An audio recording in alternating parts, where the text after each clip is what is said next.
Selamat datang di Pura-Pura Audiobook. Sebelum Anda mendengarkan audiobook ini, kami menginformasikan bahwa channel ini adalah review atau mengulas sebagian isi buku menjadi audio dari berbagai penerbit buku di Indonesia. Untuk membaca keseluruhan buku, kami menyarankan membeli buku aslinya di toko kesayangan Anda, baik online maupun offline, dan lebih lagi langsung kepada penulisnya.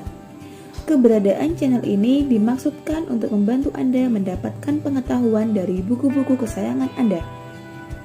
Pura-Pura Audiobook membantu Anda membaca buku dengan audio.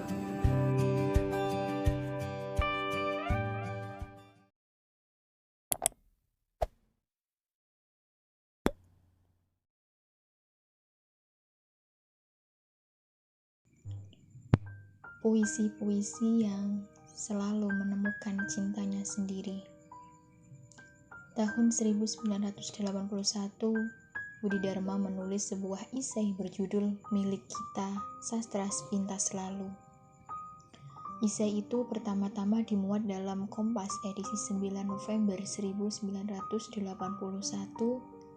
dan kemudian dibukukan bersama 16 esainya yang lain dalam Sholikokui, kumpulan esai sastra Gramedia 1983. Di dalam esai tersebut, sastrawan sekaligus kritikus sastra kita itu membahas pandangannya seputar banyaknya penulis yang melahirkan karya sastra. Kemudian pergi, kadang kembali lagi, lalu pergi lagi. Dengan kata lain, hanya mampir atau dalam istilah Budi Dharma, keterlibatan mereka dalam sastra hanyalah sepintas lalu. Dengan hanya mampir itu, maka mereka bermain ala kadarnya tanpa berusaha keras untuk memperbaiki mutu permainannya. Antologi puisi Nostalgi dan Melankoli ini adalah antologi puisi tunggal Niam Atmaja yang pertama.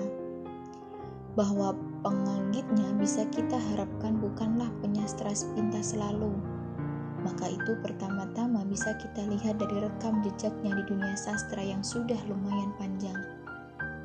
Sebelumnya, karya-karyanya sudah termaktub dalam 5 antologi bersama.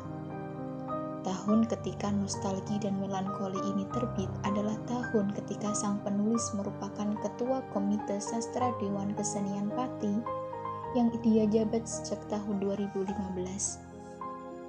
Antologi puisi ini menampung 51 puisi anggitan Niam Atmaja yang dibagi ke dalam 3 tajuk besar.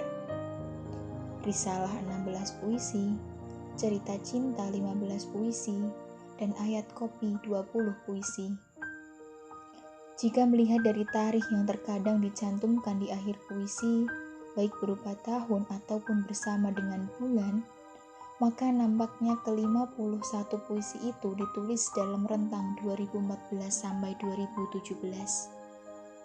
Meski demikian, ada juga kita temukan banyak puisi yang tak memiliki penanda tarikh, sehingga mungkin saja proses kreatif sang penyair sebenarnya sudah bermula jauh sebelum tahun 2014.